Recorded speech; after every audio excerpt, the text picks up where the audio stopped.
Fala, povo, vocês estão bem? Pelo menos eu espero que vocês estejam todos bem.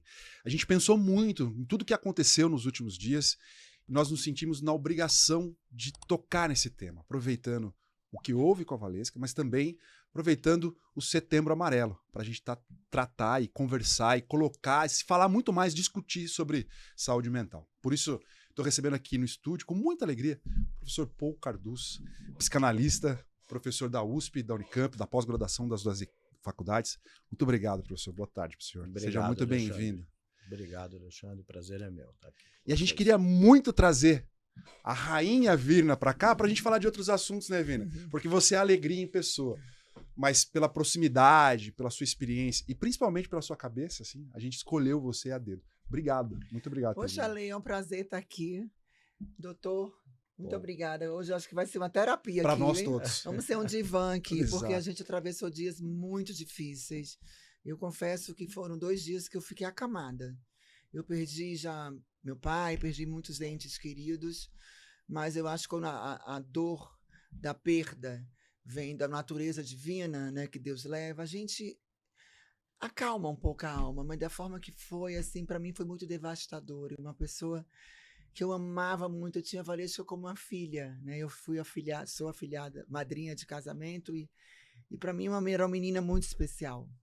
Então está sendo muito difícil, né, digerir tudo isso, mas a gente tem que continuar a vida, né? A gente não pode parar, a gente tem que isso seja exemplos para a gente questionar, parar, refletir, né? E tornar a vida mais leve. Exatamente. Só para avisar o pessoal que está acompanhando que alguns termos o YouTube não permite que nós falemos, né?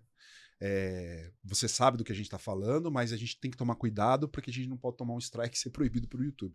Então, a gente vem para discutir essa situação, aproveitando o Setembro Amarelo e tal. Professor, eu acho que a Vina passou pela mesma sensação que eu, assim.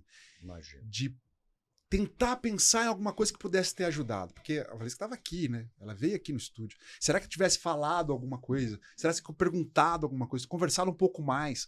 Tocado nesse assunto mais persistentemente? Por quê? Não sei se o senhor chegou a ver a entrevista inteira. Em nenhum momento, né, Vina? Você percebe alguma coisa que a pessoa está passando por um problema, que ela está precisando de ajuda. Porque, no caso dela especificamente, é uma pessoa muito forte, extremamente forte, visualmente forte, que você fala assim, não, eu que tenho que pedir ajuda para essa pessoa. Alexandre, infelizmente, em certos casos, nós temos essa contradição, que é um paradoxo mesmo, né? Ao mesmo tempo, a pessoa é extremamente exigente, consciente, tem uma ética muito, muito bem alinhada com a moral, mas, ao mesmo tempo, ela tem, né, dentro dela um mundo de sofrimentos e que muitas vezes nem ela percebe. E que passa desapercebido no dia a dia e que ela veio se defendendo desse sofrimento desde a infância. Então, infelizmente, nesses casos, sempre tem sinais, desde a infância, da adolescência, mas a nossa sociedade não está preparada ainda para fazer um real trabalho, né, de saúde mental, de ler esses sinais em todos os sentidos.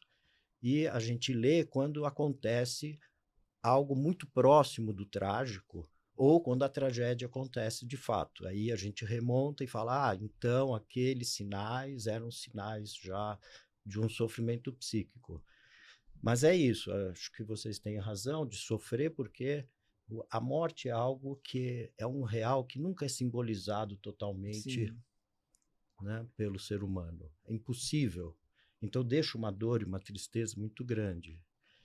Mas, voltando para o assunto da saúde mental e da pressão, né, que certos profissionais sofrem, então isso quando entra, né, a gente tem que entender que isso está mais do lado de um fator desencadeador do que da causa.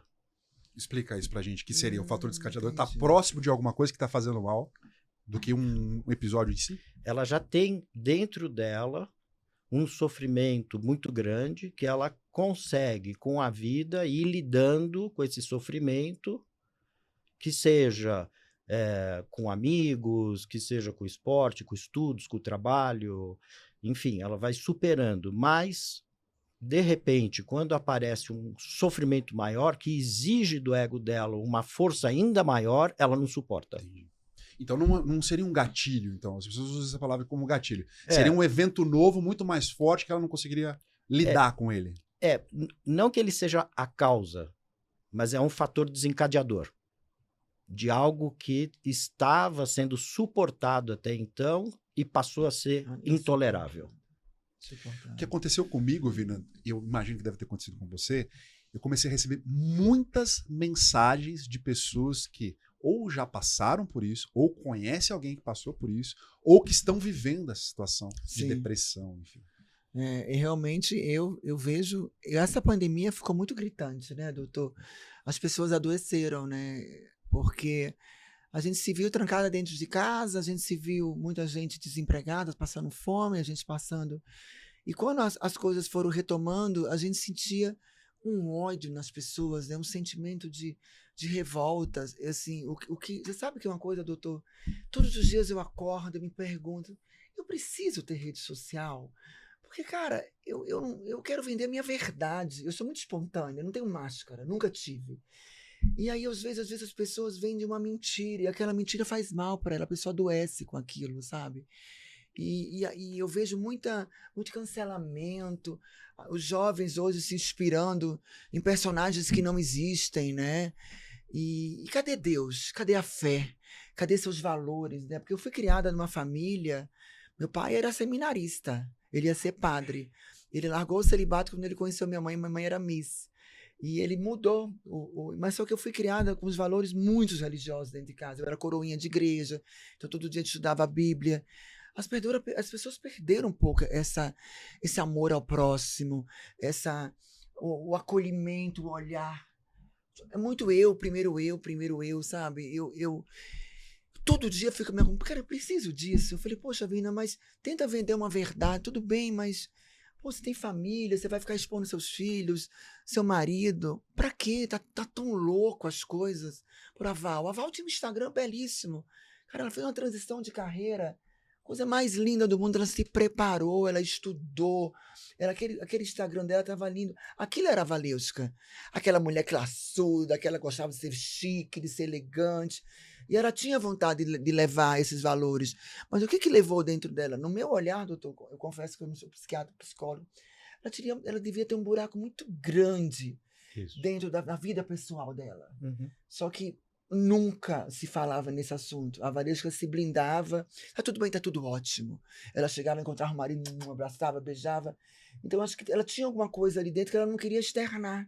Porque acho que de repente poderia ser uma vergonha, né, o medo. Isso. Porque ela construiu, né, uma história de vida, história de né? pessoa tão forte. No documentário dela, tem uma parte que ela comenta que ela fala assim, eu sou muito independente e eu tenho muita dificuldade de pedir ajuda. No documentário dela mesmo. Sim. Claro, tá falando de outro assunto, né? Sim. Mas é um perfil dela, né? É que nas mídias, né, como você bem falou, e nos documentários, às vezes as pessoas precisam passar alguma coisa que o público-alvo Seja atingido. precisa ouvir, então aquilo se torna de fórum público e não de fórum íntimo. Então, muitas vezes não se passa essas coisas que são de fórum íntimo, né? Esse sofrimento, Sim, esse dor. buraco que você utilizou, buraco, né? você usou essa palavra, ela é muito precisa mesmo, inclusive para a psicanálise, né? É um buraco interior, um vazio interior, uma falta interior que não consegue ser elaborado. Então, o Freud, desde sempre, né, falava já disso, mostrava como que ele tem até um texto sobre os adolescentes na escola secundária e qual era o papel da escola secundária de procurar trazer, né, aquilo que os pais não podem trazer. Então, a criança ela aprende dentro de casa, como você estava colocando, os ideais. Mas esses ideais que são transmitidos pelos pais, que sejam religiosos, sociais, os pais têm a obrigação de transmitir esses ideais. Então, você teve uma grande chance na sua vida dos seus pais não terem se recuado. disso. Não ter esse acovardado de falar, eu quero isso de você. Então, mas mesmo assim fica uma sobra porque o psiquismo ele precisa de leis e de leis lógicas que agem em tempos lógicos do crescimento da criança. Só que a criança vai adquirindo essas leis através desses ideais dos pais. Só que mesmo os pais tendo cumprido todas as funções que são o dever deles de transmitir, mesmo assim sobra. Então o Freud vai dizer, bem, mas por que na escola secundária os adolescentes têm tantos problemas com a vida? E às vezes até trágicos. Total. Então qual é o papel da escola, do social? O papel da escola e do social nesse momento é de trazer esses valores que os pais, por definição, não poderiam trazer. Sempre ficam uma brecha. Uma lacuna ali, né? A criança vai ter que passar para a adolescência e vai ter que aprender ali na adolescência novos valores e, com isso, montar os valores próprios dele. Nós passamos por isso. Sim, Né? total. Isso é o beabá, né? Só que o Freud já percebia em 1910, olha só. Olha que isso, que gênio, né? O texto é de 1910. Ele já percebia que a escola não estava preparada para isso. A escola preparava para ser um grande intelectual, para ser um grande médico, professor. Estava preocupada com a parte ali profissional e não a parte pessoal. Então aí o Freud já aponta para um problema de saúde pública, de saúde mental, em que a sociedade recebia os adolescentes e eles não davam essas leis para que ele possa elaborar esse buraco que nenhum pai vai conseguir suprir. Sim. Nenhuma mãe vai conseguir suprir, porque faz parte da estrutura ficar sempre um aquém que vai ter que ser suprido isso na vida do adolescente e na vida adulta. Então, às vezes, se carrega isso de uma forma muito penosa por dentro, Sim. mas por fora a pessoa consegue, com defesas, não aparecer. E se a vida for favorável para ela, dando para ela chances aonde ela fique feliz e consiga vencer, ela vai indo. E às vezes até elabora, mas às vezes não. Às vezes o buraco, como você bem disse, né? Esse buraco... Fica até mais profundo, aumenta, né? Diante de um impacto violento, Exato, de uma perda de amor, principalmente para uma mulher, a perda do amor é muito violenta. Não, e ela tinha uma... Não que para o homem não seja. Ela tinha uma alucinação pelo marido dela. O marido dela era um personagem, assim, amor da minha vida, meu príncipe, sabe assim, aquele amor eterno. Né? Então, acho que ela sofreu, né? A partir do momento que gerou vamos se separar, mas por quê? O que eu não te completei para te fazer feliz, né? E acho que a sensação que eu tenho, né, que a gente nunca conversou isso, porque a Valesca nos últimos anos ela se fechou em relação à vida pessoal. A profissional era sempre muito expansiva, tá tudo bem, tá tudo ótimo, e quando a gente se encontrava com ela, estamos sempre de mão dada, abraçadinhos. A gente não sabia que tinha aquele buraco ali dentro, né? A partir do momento que a gente descobre, dói, né? Porque, poxa, por que eu não tive a oportunidade de dar um colo? Eu sou uma pessoa tão comunicativa, doutor, porque eu vim de uma família do nordestino, onde meu pai traía minha mãe muito. E aos 14 anos, meu pai saiu de casa. E aí eu jogava vôlei no Rio de Janeiro. E aí eu falei, cara, eu não posso desistir. A minha mãe tomou a melhor decisão, sim, porque ela estava sofrendo. Eu tenho que procurar ajuda de um psicólogo. Então, desde os meus 14 anos, eu procurei uma ajuda. E dali eu tive força para me fortalecer e ajudar a minha família. E todas nós, naquela época, fizemos terapia, fazemos até hoje, toda a família, e entendemos aquela dor da minha mãe e do meu pai. Não era nossa. A gente não tinha o dever a gente sofria como filha, mas o problema era um deles. Então, a gente foi aprendendo, né, a conviver com isso. Então, às vezes, o que eu percebo, às vezes, que o ser humano, Às vezes precisa se desconectar com ele mesmo, sabe? Procurar a ajuda de um amigo, porque, poxa, eu tinha tantas palavras para ajudar a Val, também já fui mulher separada, já sofri uma separação, foi muito difícil, eu era muito nova, tive que criar um filho sozinha. Então, assim, essas lacunas da vida, essas experiências nos fortalece, né? Nos levanta. E o esporte dá essa resiliência, essa resistência. Eu falei, poxa, eu como madrinha dela, como é que eu nunca percebi isso, esse gatilho dela, sabe? Aquilo ali, eu fiquei esses dias ali sofrendo, caramba. Eu sou tão expansiva, né? Eu entro tão fácil na vida das pessoas. E uma amiga, uma filha, eu não consegui. Ô, Vi, você trocou num assunto, né? O esporte dá isso, assim. Eu acho que também o esporte, ele dá uma mascarada. Porque você tá muito acostumado com pressão. Total. Né? Você vive uma vida que, assim, ó, não posso errar esse saque. Eu tenho que fazer esse ponto. Eu tenho que bloquear. Mas isso não é só no jogo, né? No treino você tem que fazer isso. Então a sua cabeça está muito, assim, contra a pressão. Evidentemente que as pressões são diferentes, mas...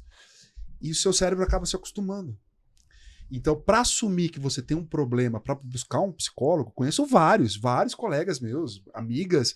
E o homem é muito mais machista que a mulher em relação a isso, né, doutor? Ai, psicólogo precisa. Exatamente, é para assumir que eu preciso. Sim. Ainda tem aquele negócio assim, vai no psiquiatra. Ih, tá ficando maluco. Tá. Ainda tem essa bobagem ainda, doutor? Sim, claro que tem. Claro que tem. É muito estigmatizado, às vezes, dentro do ambiente de trabalho, você falar que você precisou de ajuda e foi procurar um psicanalista para sanar alguma coisa ou te ajudar a tratar algum sofrimento interno. E a vida esportiva pode realmente mascarar essa questão de necessidade de procurar ajuda, de estar tão acostumado à pressão e encarar essa pressão diferentemente do que acontece na sua vida esportiva de um jeito errado e não conseguir resistir a essa pressão? De certa maneira, sim, e de certa maneira, não. Né? Às vezes a pessoa... Vamos tentar entender as coisas assim de uma outra maneira. A pessoa encontra ali, às vezes, uma razão de viver.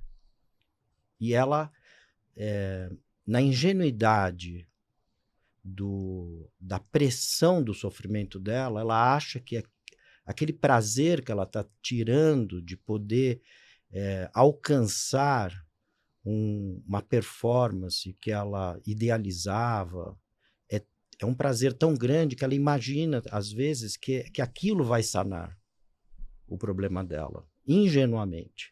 Então, às vezes, não é uma defesa assim, de caso pensado, às vezes até é. Tem casos que são assim. Então, aí o esporte pode mascarar, mas às vezes não no sentido de uma maldade, né? Entendi. Mas às vezes até da pessoa mesmo acreditar que ela tendo aquele prazer vai sanar aquela dor. E aí ela se pega no contrapé quando ela recebe o impacto contingencial, um acaso, como você disse, né? Ela recebe a notícia de uma separação e aquilo pega ela no contrapé. E ela não queria. E ela não suporta. Não suporta. Passa a ser intolerável. Dói tanto que ela resolve, poxa, já que eu não tenho ele, eu vou embora. Né? Assim, a sensação que eu tive foi essa, sim, entendeu, doutor? Sim. Eu não existo. Eu não existo. Não existo mais sem Se ele. eu não sou compreendida, por que eu tenho que viver? Assim, Isso. eu pensei muito esses dias, assim, pô, deve ter acontecido alguma coisa muito grave. Você tirar a vida, doutor, é um bem precioso, né? E de repente, olha como que é a mente, né? Sim. São gatilhos que vêm se de anos, como você falou, que você deve ter construído isso na infância, isso. né? Mas ter essa coragem, doutor, ela ficou 1 hora lá em cima, sentada. Mas você acha que ela já pensou em fazer? Já estava premeditado esse momento? Ou é papuf? Existem casos... Eu não fui psicanalista dela e nem acompanhei né, essa situação. E, assim... Eu não posso falar o que aconteceu, Sim. mas existem casos que são impulsivos e existem casos que é uma ideia fixa de longa duração. Entendi.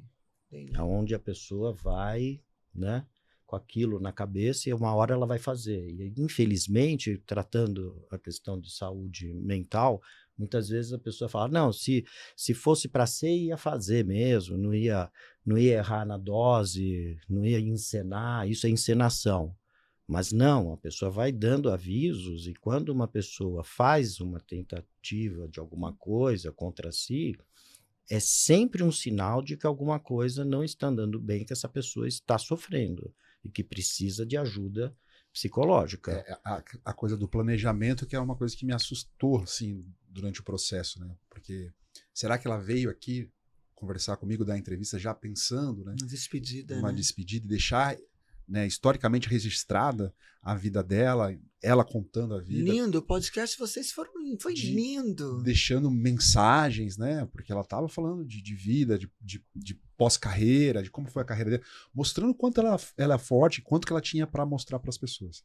E aí vem a questão assim, o que a gente pode fazer? Se a pessoa não pede ajuda, a gente enxerga uma pessoa como muita força. Como a gente pode ajudar? Onde a gente vai entrar, né?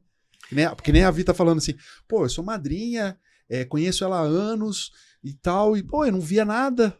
Né? Onde que a gente vai ajudar? Porque a gente se sente, não é responsabilidade, mas a gente tem assim, meio que uma coisa assim de possibilidade de ter feito alguma coisa. Sim, vocês têm laços afetivos, né? Então, com o laço afetivo a gente quer estar mais próximo, mas acho que sua pergunta ela se amplia, né, aos laços afetivos, e a gente já vê hoje times, né, e grupos esportivos que têm psicólogos, que acompanham os seus jogadores, mas tem que ver se realmente o interesse do acompanhamento psicológico é um interesse que é voltado realmente para a essência daquela pessoa ou para ajudá-la a performar. Uhum. Entendi. Então, você teve psicólogo na carreira? Na verdade, durante os times? Eu tive a vida inteira. Desde criança eu tenho. Você contou pessoal, né? E nós, algumas vezes, naquela época, na nossa geração, tentamos introduzir. Só que existia uma resistência de algumas pessoas, jogadoras. Então, a gente viu que em determinado momento, naquela época, não foi legal dar uma continuidade. Mas eu, Virna, a partir do momento que você tem um profissional para trabalhar com você individualmente, é muito mais profundo, porque você consegue externar, né? Vou dar um exemplo. Eu tenho um filho de 12 anos. Meu filho é super tímido. Aí, com 10 anos de idade, eu viajava, o Pepe ficava sentadinho no hotel, todo mundo na recreação. Aí eu falei, gente, não é possível que seja normal. Aí um dia eu procurei um profissional, eu falei, olha, doutora, eu estou sentindo meu filho muito tímido, ele não se socializa. Terapia, ele está 1 ano na terapia. Meu filho é outra criança, ele chega, ele fala, ele quer participar, ele quer comandar. Ele tinha uma vergonha, ele tinha um medinho dentro dele, que a partir do momento que teve um profissional que ele conseguiu falar a linguagem dele, ele é outra criança. E por que não pegar ajuda? Exato. Né? Eu acho que a gente tem que ficar antenado. E mesmo se você não tem ajuda, tipo, se você não está achando que está com algum problema, vai te ajudar. Eu tenho falado muito isso, essa frase aqui, assim. Tudo meio que na vida é meio que como você ressignifica o seu sentimento. Se o sentimento é ruim, aconteceu alguma coisa, você vai ter todo o direito de sofrer, vai passar pela dificuldade. Sim. Mas depois disso, você tem que entender aquilo que aconteceu com você e ressignificar aquilo para aquilo não ser um problema. Mesmo quando é uma coisa boa, né? Você tem que entender, para entender uma forma, o processo que aquilo se repita, para você ficar feliz, mas não transformar em uma euforia enlouquecida. Você vê que o próprio Freud tem um texto também que chama Arruinados pelo Sucesso. Aonde ele vê pessoas indo à ruína e ele vai analisar casos que nós conhecemos, né? Elvis Presley, todos esses artistas e outros casos que no auge do sucesso desmoronam e põem tudo a perder e às vezes até situações trágicas sem volta. O Michael Phelps fala isso. Ele fala quando você para de jogar, né? Muitos dos atletas sentem esse vazio, né? Porque você perde aquela rotina, você perde aquele brilho, você perde aquele assédio, né? Aquela competitividade dentro de você, vou treinar, aquela adrenalina. E muitos entram no buraco da droga, da bebida, né? Cada um procura a sua fuga, né? Sim. Então, isso é uma coisa que a gente tem que se falar muito, né? Ainda mais nesse mês, a gente preparar, principalmente os atletas, né? Porque a sua profissão, doutor, Quanto mais velho você tiver, mais experiente você é. Isso. O atleta tem aquele período, né? Aquele espaço curto de tempo. Eu confesso que eu tive uma longevidade. Eu joguei até 39 anos, até fui muito longe, eu jogava vôlei de praia. E graças a Deus eu parei. Eu falo que foi um anjo de luz que Deus me deu, que me deu um filho. Eu me engravidei jogando, eu já vi a maternidade, eu já engatei o pós-carreira com a maternidade, e o amor de mãe transcende tudo, né, da vida. Mas eu vejo assim, como você se preparar para o pós-carreira, né, Ale? Tem muita gente que passa dificuldade, muita gente que vive um vazio. Eu assim, que joguei no nível ridiculamente menor do que a Vina, Sim. né? Eu tinha ganhado a Superliga 2-3. Eu lembro quando você jogava. Mentira, né? Lembro que depois você virou jornalista, já ficava no campo entrevistando a gente. Lá em Osasco. Aí 2004 foi o último, 2004, 2005 foi o último Superliga. Quando eu parei de jogar, eu tinha uma rotina alucinante, né? Você Sim. treina de manhã, treina à tarde, já tava trabalhando na TV e tal. Eu comecei a ter umas alergias no corpo, assim. Daí eu comecei a correr, lutar taekwondo, fazer natação, porque aquilo me faltava e eu comecei a suprir de outro jeito. Mas, em compensação, eu já tinha a profissão de jornalista, né? Eu já estava trabalhando. Já estava se programando no paralelo. Numa outra profissão. É como a Vivi tá falando. Ela parou de jogar para ser mãe e aquilo a preencheu. Total. Né? E, como ela mesmo disse, quantos não falem, né? Falidos, bebem, terminam os relacionamentos, perdem a família, porque você vive o auge de 20 a 30 anos, ou 35, você ganha muito dinheiro, muitas pessoas dependem de você, aí você sai de um salário de 2 dígitos, 3 dígitos, para um salário e quando de tem, nada, né? de nada, porque você sai e não tem outra profissão. Acabou sua carreira na sexta, no domingo, na outra segunda-feira, você vai assistir o Fantástico, não sabe o que você vai fazer na segunda-feira. Assistiu o Fantástico? Não, assistiu o podcast aqui. Tá? Vamos corrigir, assistiu nossa ataque de defesa. É verdade, realmente é muito difícil isso, assim, e eu vejo muitas ex-jogadoras, companheiras minhas, não a ponto de estar doente mental, né, mas assim, sem se reinventar no pós-carreira, né, você volta para sua origem e fica procurando o que fazer. Um exemplo, a Fuzinha.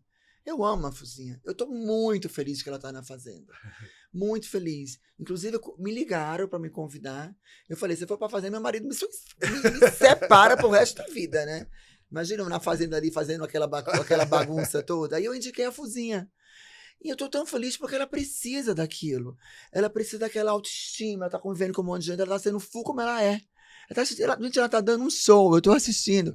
Chega, fala, brinca, comanda. E para ela também tá resgatando aquela autoestima dela. Ela tava assim, com dificuldade financeira. Então, assim, olha que bom que momento aconteceu na vida dela. Mas quantos outros atletas passam por esse vazio, né? Esse buraco ali dentro. Sim. E muitas da gente não se prepara para isso. Não, a maioria não. É difícil parar. Eu mesmo fui esportista até pouco tempo atrás. Qual esporte, meu? Surf. Eu gostava muito. Essa seriedade, várias tatuagens. Não, só uma. Moderno. Menino do Egito, porque ele nasceu no Egito. Isso. Não é o menino do Rio. Morro de vontade de conhecer, fazer essa viagem ali lá para cima. Então, essa questão com o esporte, ela toca diretamente a questão do corpo, né? E a questão de superação de limites do próprio corpo, né? Então, eu me lembro que eu era garoto, eu surfava onda de espuma, aí eu aprendi a surfar onda de espuma, já ia mais profundo para pegar a onda antes de estourar, e você vai superando. E quanto mais você consegue superar um obstáculo, mais o seu eu se fortalece quando você supera os obstáculos, sabendo quais foram os meios que você conseguiu superar o obstáculo. Esse estudo é extraído de pacientes que têm neurose de guerra, né, soldados que voltavam do Afeganistão, colegas meus que trabalham nas forças aéreas da França, e que tem esse conceito de coping, né? Que quando você supera obstáculos, então os soldados que sabem por que eles saíram vivos daquela batalha, porque eles seguiram procedimentos que eram treinamentos, eles estão mais bem preparados para uma outra batalha. O ego tem capacidade de... É trabalhar a confiança, né? Isso, confiança, mas sabendo quais são os procedimentos. Sim. Os soldados que saíam da batalha sem ter feito os procedimentos, eles foram por sorte. Eles ficavam inseguros, continuavam inseguros. Sim. O estado de choque era muito mais violento e o trauma se instalava muito mais violentamente. Aham. Doutor, eu Então, passei isso uma- cabe também no esporte, isso cabe nas profissões, onde quando a gente tem esse procedimento que a gente sabe que não é uma sorte que você vai indo e vai conseguindo, você sabe que aquilo foi fruto de um passo a passo, de uma luta, de uma determinação. Então, isso faz com que você se fortaleça. Então, acho que isso para a saúde mental no esporte talvez seja importante trabalhar nas dinâmicas psicológicas dos jogadores, né? De mostrar para eles que eles conseguiram chegar naquela performance, porque, olha, tá vendo? Você fez as coisas, você treinou, você conseguiu porque você levou a sério isso.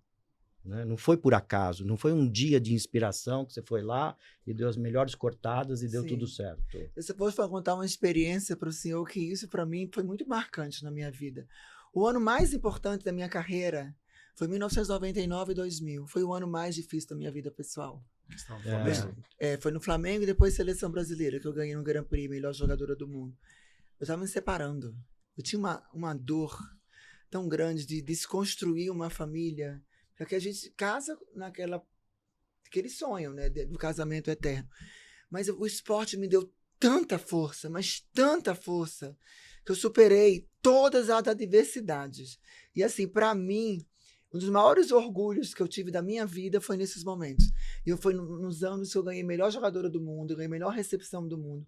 Porque através da endorfina, né, do esporte, das minhas companheiras, que eu tinha essa facilidade de falar, de pedir colo, de chorar. Eu sempre fui muito verdadeira, muito expansiva, brincalhona. Então, eu senti muito acolhimento, principalmente de uma pessoa muito especial na minha vida, do Zé Roberto Guimarães. Que legal. Ele foi um cara que me deu muito colo. O Bernardinho foi naquele processo de transição, assim, de seleção, sabe? Trocas de profissionais. O Zé Roberto, ele me pegava. Chegava nos sábados, eu ia andar a cavalo com ele. Na fazenda Como é que dele. chama a terapia do cavalo? Eu não sei o que é hemoterapia. Ecoterapia. Então, assim, foi muito bom pra mim isso. Então, isso me deu uma força. Até hoje, doutor. Eu tô meio arretado, tô meio puta, eu sou meio estouradona, né? Nordestina tem pavio curto. Mas aí eu vou pra academia, faço um transporte, faço um esporte. Pô, eu chego em casa outra mulher. Outra pessoa. Tu falei mal do meu marido. Peraí, deixa eu ir lá pra academia. Aí eu vou jogar um beach tennis, num instante passa. Aí eu volto ao normal. Vamos bater um papo?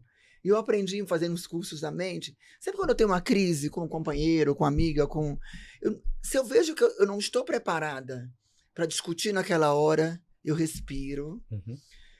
Força, Virna. Não era a sua personalidade, mas vamos trocar isso, vamos mudar a sua mente. No outro dia eu falo, olha só, eu não estava bem ontem para conversar com você, mas olha, o que você acha desse meu comportamento? Estava um pouco nervosa. Eu peço desculpa, né, da minha forma. Não vou chegar desculpa que eu errei, mas olha, achei melhor o momento a gente conversar hoje. Estava de cabeça quente hoje. Então a maturidade foi me ensinando isso, entendeu? Então hoje eu não enfrento assim um problema. Não, vamos calma. Vamos ver como é que a gente pode resolver. E se não der para resolver hoje, a gente vai acalmando. Porque as pessoas hoje estão muito explosivas, né? Estão muito estouradas e falam as coisas, cospem sem pensar. Né? E hoje a gente magoa muitas pessoas. Né? Então, olha, eu sou muito grato ao voleibol. Porque toda hora que eu tenho um problema, o cortisol para mim, eu vou para academia, eu não posso mais jogar, porque eu não tenho mais joelho, né? Vou correr, vou fazer um trânsito. Aquilo ali já, sabe, me tira aquela raiva. Por isso que eu falo para as pessoas, é importante as pessoas praticarem esporte, Ale. Seja uma caminhada, uma ginástica, uma yoga. Eu faço yoga hoje, Ale. Eu sou a maior agitada do mundo. Mas o que é que eu descobri? Quando eu tive Covid, eu fiquei muito ruim da memória. Péssima, eu tive 3. Sim. Aí eu procurei uma profissional, eu tomo CBD, cannabis, todos os dias antes de dormir. Acabou a minha insônia, eu tinha insônia de madrugada. Acabou. É um tratamento natural. E aí de manhã eu acordo zen, eu faço yoga. Aí depois eu me agito, entendeu? Eu faço. Mas assim, desculpa. foi uma forma que eu me encontrei de buscar um equilíbrio na minha vida. Mas assim, acho que pode transportar para 2 perguntas, né? Uma é o jeito dela de não segurar nada, né? Não. Sempre falou, não teve problema de segurar sentimentos. Não, eu tô brava com você. E foi É. mudando, tal. E a outra teve válvula de escape, né? Pra ter uma outra coisa, uma outra atividade, que seja artística, esportiva, alguma coisa, pra ter um momento de mente que vá fazer essa chave Posso mudar, colocar uma terceira? né? Evidente. O senhor veio pra isso. Ela falou. Ela foi fazer terapia. Também. Ela Desde os meus 14 anos, tenho Isso. 52. E ela, com a terapia Mas não dela, parece, né? o que ela fez? Qual foi o resultado também disso? Cada participante da família, ou alguns participantes Todos da família, foram fazer. perceberam que teve uma modificação interna, porque se sente, mexe com a homeostase familiar. E ela ajudou a família, a várias pessoas irem fazer terapia Sim. também, não foi isso, Eu né? vejo que minhas irmãs, bem? na minha época, minhas irmãs eram muito pequenas. E começaram a tirar uns trauminhas, sabe? Porque o namorado, se for namorar com esse cara vai me trair, né? Porque Fica com esse trauma do aquele pai. trauma. Eu falei, peraí, vamos tratar. Você tinha um trauma do pai, mas tinha um avô. Exatamente. Um avô que trazia essa figura. A leveza, Isso. a alegria. O Isso. vovô, eu falo que eu sou a cópia do meu avô. Ele é sempre espirituoso, engraçado. Ai, a neta do teu Benedito engravidou, que 14 anos. Tá bom, mas é um netinho pra mim, você entendeu? Ele sempre tinha um olhar bom da vida. Uhum. Mas o que eu percebi na minha família, quando eu vi esse primeiro problema, foi todo mundo vai fazer terapia. Porque todo mundo tem que se unir aqui agora, né? Uhum. Ficar apontando culpados não vai resolver. Papai já fez. E papai contraiu um câncer depois, e ele falou, Deus me castigou, porque o maior patrimônio da minha vida era minha família, meus filhos, minhas filhas, né? Na casa 3 mulheres. E ele falou, um dia antes dele morrer, ele pediu perdão a Deus, falando assim, Deus, ele percebeu que ele ia morrer, ele marcou a consulta com o médico, minha irmã gravou, papai faleceu na madrugada. Tipo assim, eu contraí a doença porque eu pequei, porque eu construí essa doença dentro de mim. Que depois ele foi pedir perdão, a gente perdoou, óbvio, natural, né? Todo ser humano erra na vida, né? Mas é legal a gente ter essa humildade também, né? De reconhecer que ninguém é perfeito. Perfeito era só Jesus Cristo, né? Nós somos discípulos, nós somos exemplos a ser seguidos, né? Não, é impressionante como você coloca as coisas de uma forma tão, assim, precisa psicanalítica. Né? Doutor, eu adorei. É uma rainha à toa. Eu quero estudar. Venha estudar. Você consegue resgatar essa fala do seu pai dizendo que foi um castigo, né? Mas é uma somatização, né? Do sofrimento.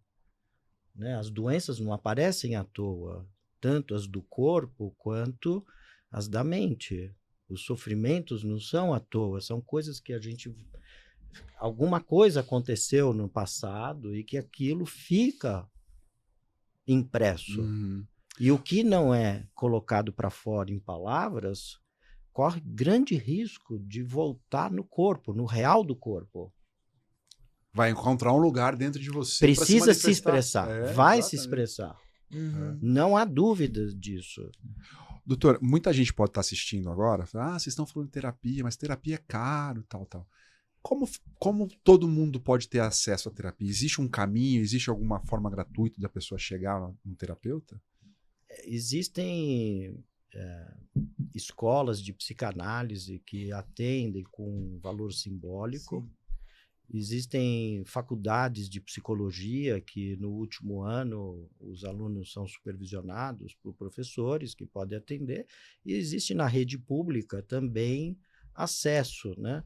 Mas ainda é muito incipiente isso. Eu acho que é um momento assim de mostrar o valor da saúde mental e a gente exigir dos órgãos públicos que valorizem isso, porque no fundo é muito mais salutar. E uma sociedade um pouco mais saudável é uma sociedade que vive melhor e que dá menos problemas, inclusive para os órgãos públicos. Eu acho importante falar sobre o Centro de Valorização da Vida. Do CVV, né? Do CVV. CVV. 188, que é gratuito. Que número que é? 188. 188. A gente até vai botar no... No crédito? Legal. Legal. Sim, legal. mas lá não é só para atendimento de urgência. Acho que você estava perguntando assim, o atendimento mesmo Sim. de O CVV talvez seja num pico de ansiedade, isso, numa num crise. surto. Você pode ligar 188, né? Você fala com o CVV. Na minha época era CVV Samaritanos, eu não sei se continuou com o mesmo nome. Na minha época. Você tá com quantos Não. anos, Ale? 49. Rapaz, tá mais novo que eu, velho. Isso. Mas não parece, né? Parece que você é mais não, nova. Não, Né? tem um pouquinho cabelo branco. Você não né? tem nenhum? A gente pinta, né? fofa? Mulher não pode ter cabelo Tem branco, a gente nenhum. pinta. Ela tá com a mesma altura, o mesmo corpo, o mesmo cabelo de quando ela parou de jogar. E Como é nunca que tive juízo, eu tô só metade. Não, então, dar vazão a essa parte do fora do juízo é fundamental. Então, acho que uma das coisas que a gente pode oferecer para as pessoas que estão sofrendo é essa escuta sem crítica, Sem julgar. Né? sem julgar, sem querer entender demais, mas deixar a pessoa falar e você dar o seu coração para ela poder se expressar e ela sentir confiança que você vai acolher aquela fala sem nenhuma intenção além de falar, olha, nós somos humanos e passamos pelas mesmas coisas. Porque muitas vezes, né, e professor, a pessoa às vezes não quer um conselho. Ela quer só botar para fora. Ela não quer que você traga de volta. Não, acho que você deve fazer isso. Não, ela tá com dificuldade de entender as coisas dentro dela. Talvez se trazer alguma coisa não sirva para nada, porque ela não vai conseguir assimilar. E depois? Como é que a gente lida com o luto, né? A vida tá nessa situação. Eu também tô, de certa forma. Muita gente tá, né? Muita gente próxima. Há algo que a gente possa fazer para melhorar esse luto, para esse luto passar de uma forma sem deixar traumas? A melhor forma de fazer com que a perda seja um luto e não uma melancolia ou uma depressão se torna em você poder viver a tristeza e a dor da perda. Sem cortar isso com remédios, com subterfúgios. O ser humano, e uma questão de saúde mental hoje, é se permitir ser triste, se permitir ter Chorar. a dor. E ela traz muito bem, né, isso, né, de que nas redes sociais a gente tem pessoas que aparecem mentindo, só aparecem falando coisas que venceu, que ganhou e que é o máximo. E, então, a gente vê um nicho da sociedade, que talvez não seja toda a sociedade assim, mas existe, né, com as novas mídias, que faz com que a gente fique ao mesmo tempo tão próximo, mas tão distante ao mesmo tempo. É um paradoxo, né? Existe uma difusão dessa alegria falsa e também um preconceito em você expressar sua dor, expressar sua tristeza, expressar seu mal-estar. Então, se você chega no trabalho e mostra que você realmente está triste, num primeiro momento as pessoas vêm, te abraçam, mas se você está realmente triste, aquela tristeza pode levar um bom tempo. Sim. E aí as pessoas começam a achar que você é um chato. Eu, pelo menos, esses 2 dias, assim, eu fiquei muito, muito mal. Eu falei por ali, eu fiquei 42 horas sem dormir. Eu não conseguia. E eu tava com as crianças, final de semana em casa, eu falei pro meu marido, olha, eu preciso estar só. Eu preciso ficar no meu quarto, eu preciso ouvir minha música, eu preciso falar no telefone. Cuida das crianças, é o meu momento de dor. Aí eu chamei meus filhos, a mamãe perdeu uma grande amiga. Foi um momento, eu expliquei tudo para as crianças. O Pedro tem 12, a Maria tem 10. Expliquei, não é fácil. Ela devia estar com muita dor no coração dela. A mamãe não vai poder ficar muito com vocês esse dia, mas papai vai cuidar de você. E é sempre bom também, doutor, que eu perceba a gente falar a verdade. Isso. Né? Obviamente, dependendo da idade, a gente tem que ter todo um cuidado. Não, né? não um se cuidado, deve ter tabus com as crianças. Precisa passar que o ser humano tem tristeza. Sim, dói, sofre. A criança vê na mãe, e se a mãe não fala, a criança percebe uma discordância entre a fala e o sentimento. Porque as crianças são antenas ligadas 24 horas nos seus sentimentos, nos seus afetos, não só no que você fala. Sim. E hoje eu acordei a mamar a minha menininha. Mamãe, você parece que tá mais feliz. Eu falei, tô, mamãe tá feliz agora. Já passou aquela tristeza. Lembra quando o vovô morreu, que a mamãe sofreu muito?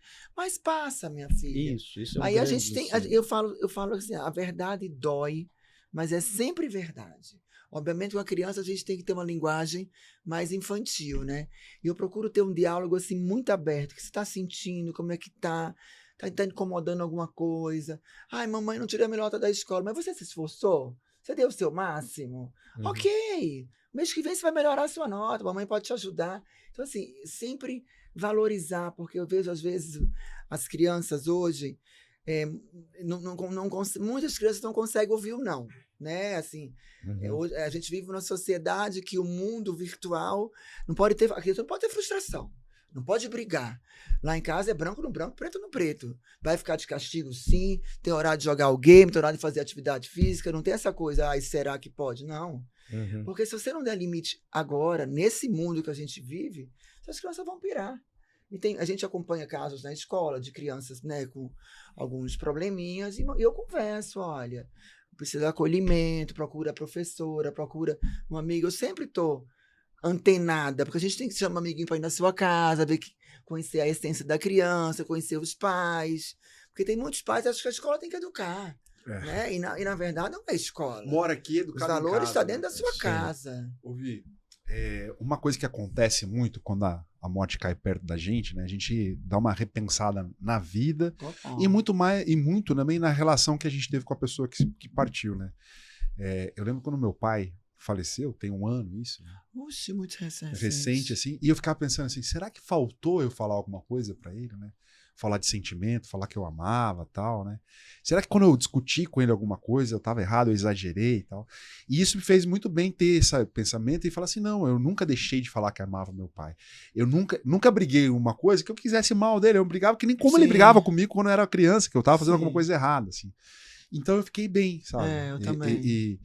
E talvez nessa relação com a Val, que veio aqui, a que eu gente fiquei falando assim, ficou poxa, será que faltou com uma lacuna, né? perguntar alguma coisa? Você tem esse sentimento com ela? Assim, faltou falar alguma coisa? A última vez que vocês se encontraram, você, pô... A última vez que eu encontrei com ela foi no documentário dela. E ela tava linda, toda elegante. Eu sempre falei que a Val era perua, né? Do tom onde ela chegasse, ela brilhava. Aquele mulherão de 1,90 m. E a Val sempre foi uma pessoa muito espirituosa, muito inteligente. Ela queria estudar arte, ela queria estudar cultura, ela queria ler, ela queria se antenar. Muito equilibrada com as conquistas dela. A Val foi uma jogadora que fez um pé de meia bacana, sabe? Ela construiu muita coisa legal. E sempre com o olhar para o próximo, ajudou a família, o pai, a mãe, que tinha uma condição de vida mais simples, o irmão. Então, assim, foi uma pessoa muito generosa.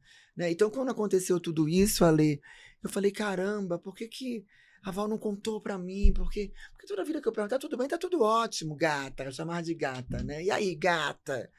E assim, nunca transpareceu. Né? Eu acho que essa dor dela era tão grande de se frustrar na dor de uma relação, porque eu tenho certeza ali que não foi o pós-carreira, ela se preparou ali. Ali foi, na minha cabeça, no meu olhar, foi a vida pessoal dela, que estava falida. Mas ela não teve força de se recompor, né? E perdeu a vida, cara, tão linda ela. Eu fiquei com esse sentimento, assim, de... Não deu, né, Ale? Vocês dois estão falando de um sentimento de impotência. Impotência, né? exatamente isso. E que o trauma, vocês ainda estão em estado de choque. Ainda não se desenvolveu o trauma. O trauma já é um segundo tempo depois do choque. Eu tenho rezado muito. Onde a pessoa vai ver o que concerne a ele. O que ele vai fazer com isso agora. O estado de choque é essa coisa que vem e atropela a gente. Você está passivo. Você não tinha nada para fazer.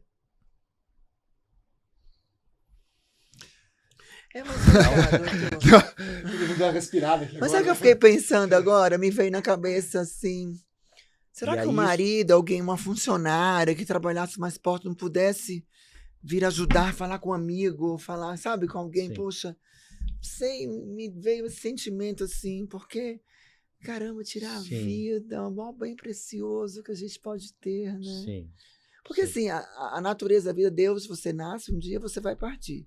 Isso está Isso. escrito, né? Isso. Mas você tirar a sua vida, é tão forte isso, né, doutor? Uhum.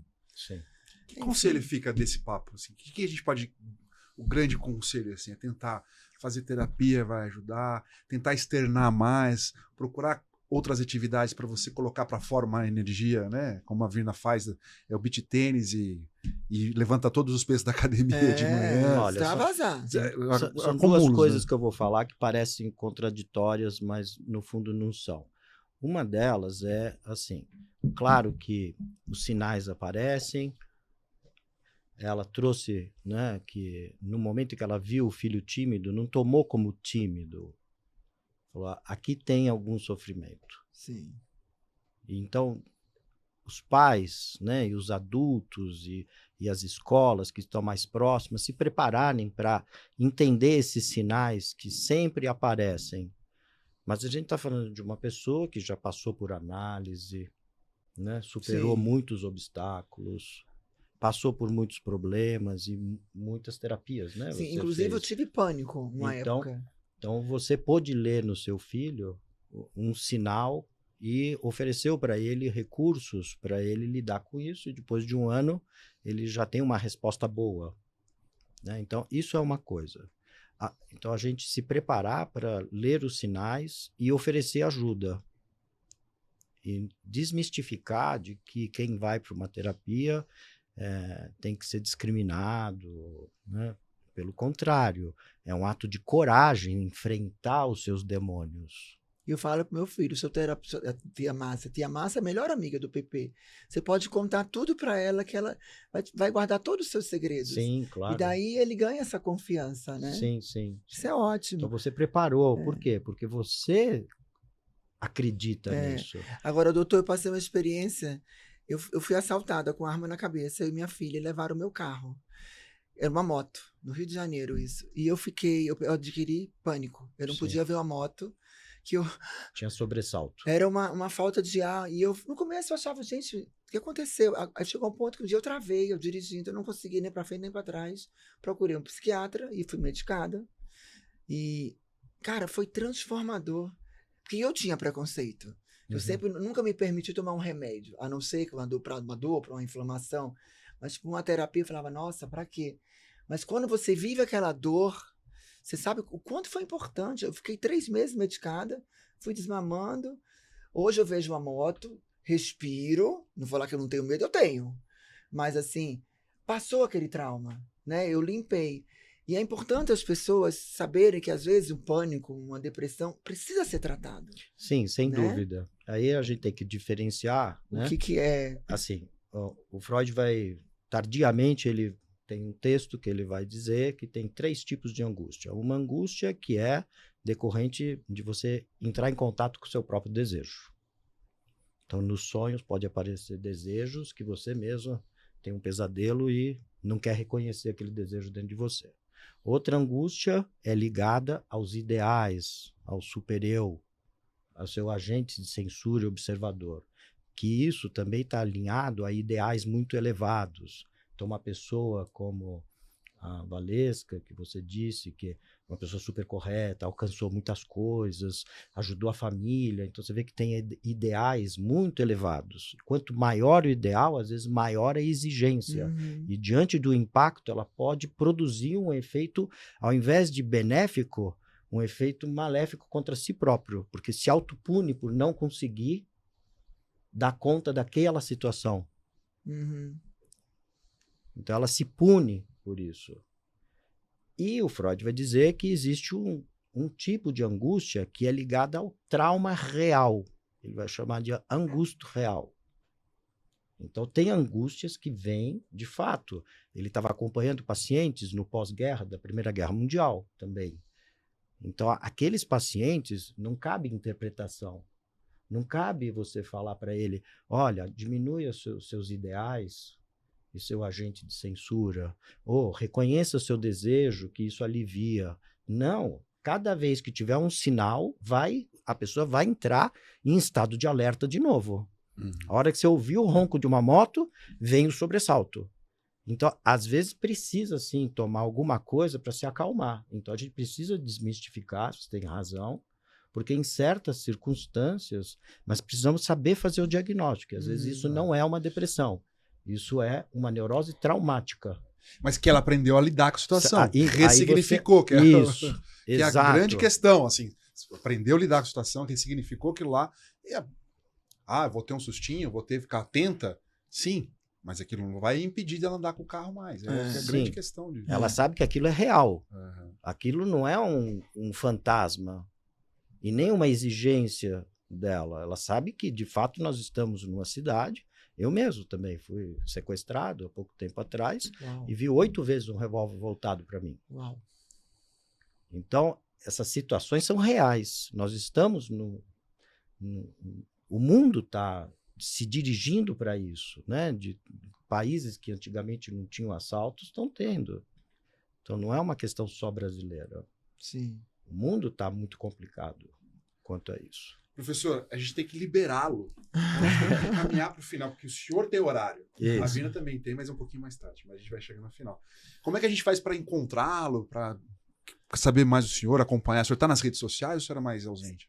Eu tô na minha rede social é Carduz Pou. Já vou começar a seguir já. Eu sou um cara Carduz até Pou. não. Nossa, adoro, doutor. Adoro entender a mente humana. Nossa, eu acho demais. Eu acho que pessoas que estudam, que compreendem, que têm essa capacidade de ajudar, são pessoas muito iluminadas, né? São pessoas que têm um dom. Hoje eu fiz análise com a minha psicóloga.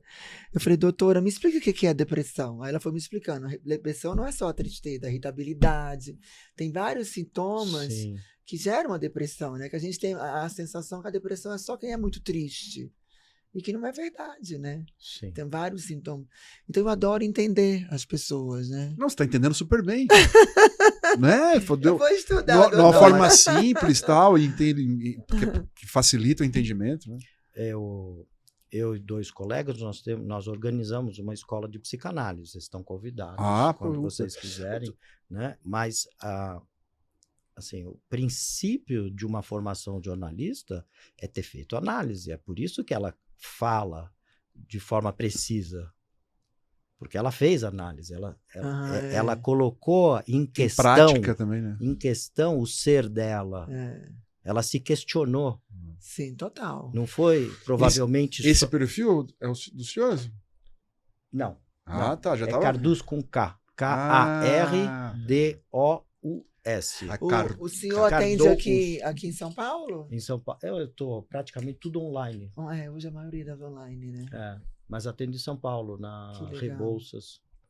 Que legal. É a minha base. Né? Foi um Mas- prazer, doutor. Quando eu começar a estudar, eu vou lá fazer umas aulinhas com você.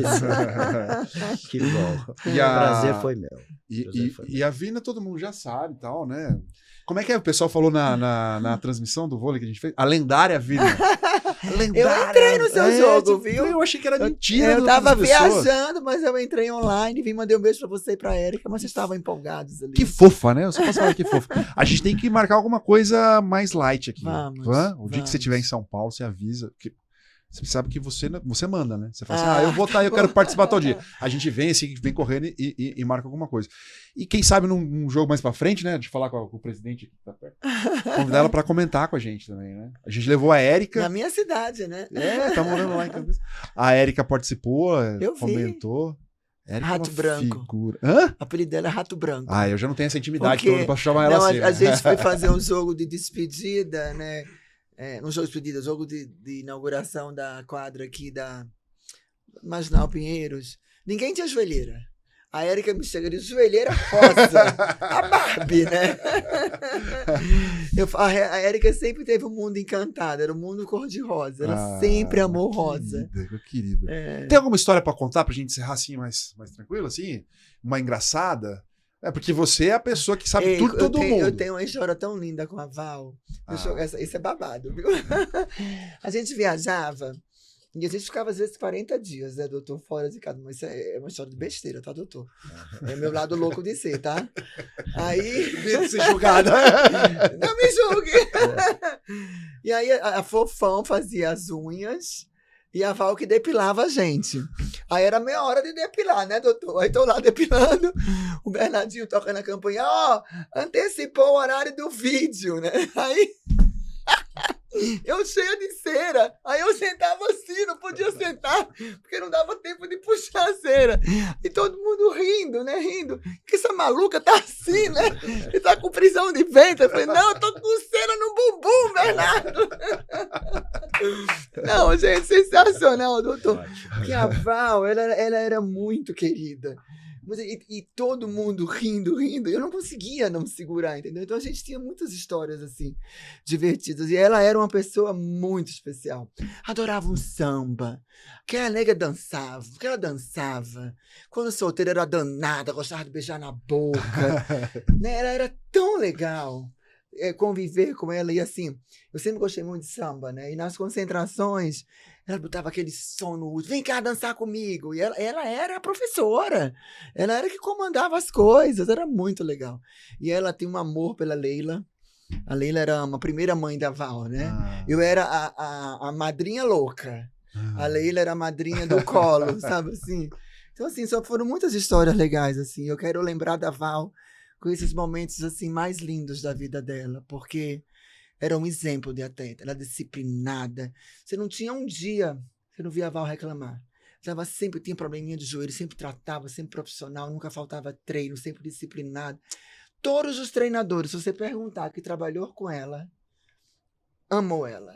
Assim, sabe exemplo de atleta, de verdade. Sim. Não bebia, não usava droga. Eu tomava esse vinhozinho esporadicamente, mas nunca foi um atleta deturpada, atleta de criar polêmica. Então, assim, eu quero deixar essa mensagem para ela, que ela tá ali no céu vendo a gente. Eu não vou chorar, que eu tô segurando, mas que Deus abençoe, né? Que ela encontre um caminho de luz e que a gente possa rezar cada dia mais para ela, né? Eu acho que é o que fica mesmo, as grandes histórias, as grandes lembranças, os grandes ensinamentos que ela deixou aqui pra gente, assim, marcou a gente, que a gente ficou encantado, a gente ficou encantado, falou assim, como, cara, como essa mulher é inteligente, assim, e sempre foi, né? Diz a lenda que ela nem suava, nem falava palavrão jogando, mas ela falou que era mentira. Mas ela era chique, até pra falar palavrão. Professor, muito obrigado. Obrigado você. Prazerzaço conhecê-lo. Foi um prazer, viu? Eu vou lá aprender com prazer. o senhor, viu? Adoro. E, Vi. assim, as saudades é a marca do ser humano, próprio de qualquer ser humano, que nos diferencia de todos os outros animais. De que a gente ama aquela pessoa. E nas saudades fica as coisas boas que você está contando, né? Daqui a um tempo a gente vai sentir, vocês vão sentir isso, que a dor, a tristeza, e que é uma maneira de ter empatia com o sofrimento dela, com a dor dela. Quem ama tem empatia. Então também sente a dor, um pouco da dor que a pessoa estava sentindo. Daqui a pouco isso se transforma em saudades. Saudade. A gente nunca esquece a perda. Quem morre e a gente ama, nunca a gente vai esquecer. A dor encontra Mas um lugar ela dentro se da gente. ressignifica, usando a palavra que você usou, em saudade. Que é uma maneira de manter vivo dentro da gente aquele que a gente ama. Verdade. Ela tá bem viva dentro da gente, né? Tá. Vi, muito obrigado. Obrigada. Você é um amor de pessoas. A gente sempre soube disso, né? Mas nesses momentos mais difíceis fica melhor ainda estar com uma pessoa como você. De tanta energia, de tanto conhecimento, né? Eu falei para você, pô, eu queria muito que você participasse desse papo, porque você tem uma maneira de falar que as pessoas vão se identificar, vão ver verdade no que você fala.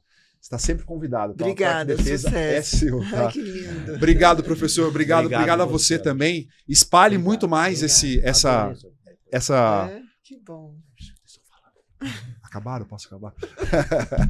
Se inscreva no nosso canal Ataque e Defesa, venha fazer parte dessa comunidade. A gente tem um membro Ace que você pode participar. Muito obrigado a Tizan Digital, que produz todo esse equipamento, esse cenário todo para a gente chegar com qualidade na sua casa. A Ace Negócio, que pode ser uma parceira para você na busca de ter uma ideia esportiva, para tirar essa ideia esportiva do papel e colocar ela em prática.